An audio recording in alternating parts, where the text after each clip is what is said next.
So if you paid attention in science class, you should remember that Mars is Earth's closest neighbor. I remember. You remember that? Yeah. All right. Well, going to the red planet has seemed for a long time like a faraway, almost impossible dream. But now, NASA and other space agencies are actually planning manned missions, and the survival prep has begun. Well, VOA's Mike O'Sullivan went to the big island of Hawaii, where on a desolate mountain there, you might for a moment think you were actually on Mars. Take a look.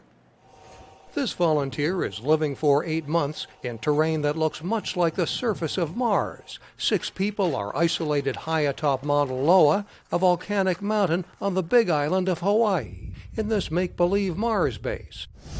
Mars base? What are we talking about here, Mike? I mean, are we talking about setting up something that kind of comes closer to Mars, or is it like a training ground for future astronauts?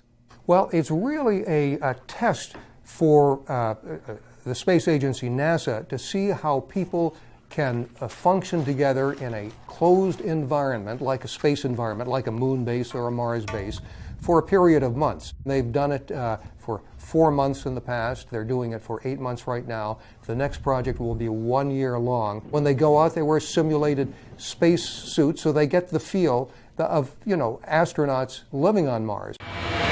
Kim Benstead of the University of Hawaii oversees the project. We study how well they work together, how we can keep them happy and supported and not wanting to kill each other over these long durations. They want to see how people can function in a small group, whether they develop a kind of cabin fever, and psychologically, if they can stay healthy for long durations. Part of it is to see how they could function with diet, and they've learned, for example, that the astronaut food is not very satisfying. They really need to have a garden inside, and they do grow some plants, and they do some of their own cooking.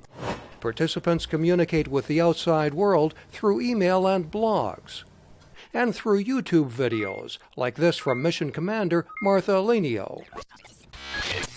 Hi, Mission Support. This is Commander Martha from the High Seas Crew 3. I need some support on my gardening project up here on Mars. I hope they can avoid fighting each other as well, because that's going to be a big challenge as a human race. But were you actually there on the ground on that Mars base? Well, I was, and it's you drive up from one coast of the big island of Hawaii toward the center. It's a very otherworldly looking place. The air is thinner, a lot of red rock, and you drive even further off into this remote area where it's closed to traffic. And it really does look like you're on another planet. I really couldn't talk to any of the astronauts until I got back to LA, and we set up a communication with a 20-minute delay, simulating the delay you'd have in communicating with somebody by radio on Mars. And I talked to the commander who was inside the simulated base. Hi, Mike. Martha here. I'm really enjoying this opportunity to live in this dome and kind of pretend that I'm on Mars and get to learn. And speaking to the commander, what was your take? Do you think these guys will eventually get to Mars by 2030?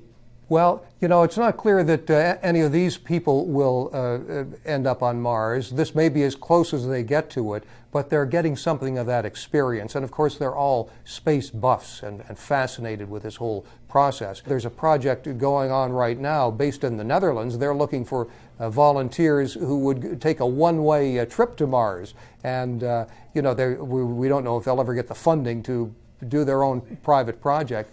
But they've got 100 finalists now who are mostly young people who are willing to take a one-way trip to Mars and spend the rest of their lives there. There's a young woman in India and some in Britain and all over the world. There's just a lot of interest in space exploration. Will we eventually get to Mars? We will. But as Kim Benstead said, it always seems to be 20 years down the road. So whether you're talking about the European Space Agency or the Chinese or the Americans with NASA, it's always about 20 years down the road. So now we're talking about the 2030s.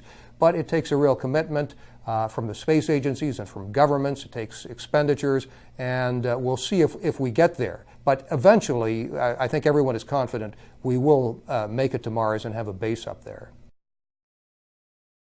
Mike O'Sullivan is VOA's Los Angeles bureau chief. And Alex, I don't know about you, but do you have an interest in going to Mars?